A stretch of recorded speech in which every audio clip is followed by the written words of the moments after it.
2 ದಿನಗಳ ಹಿಂದೆ ರಾಜ್ಯದಲ್ಲಿ ಜಾರಿಯಾದ ಪಾನ್ ಮಸಾಲಾ ಉತ್ಪನ್ನಗಳ ಮೇಲೆ 1 ವರ್ಷದ ಬ್ಯಾನ್ ಇದೀಗ ರದ್ದಾಗಿದೆ. ಮುಖ್ಯಮಂತ್ರಿ ಡಿಕೆ ಶಿವಕುಮಾರ್ ಅವರು ಆದೇಶ ವಾಪಸ್ ಪಡೆಯಲು ಅಧಿಕಾರಿಗಳಿಗೆ ಸೂಚನೆ ನೀಡಿದ್ದಾರೆ ಎಂದು ವರದಿಯಾಗಿದೆ.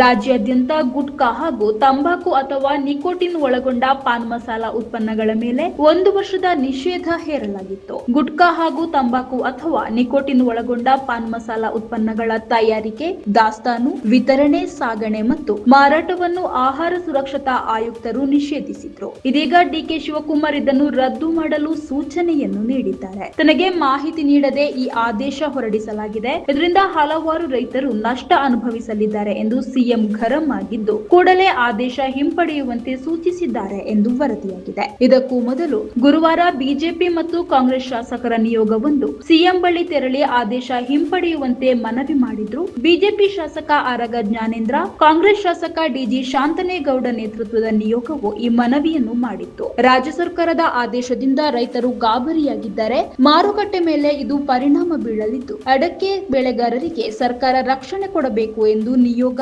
ಮನವಿಯನ್ನು ಮಾಡಿತ್ತು.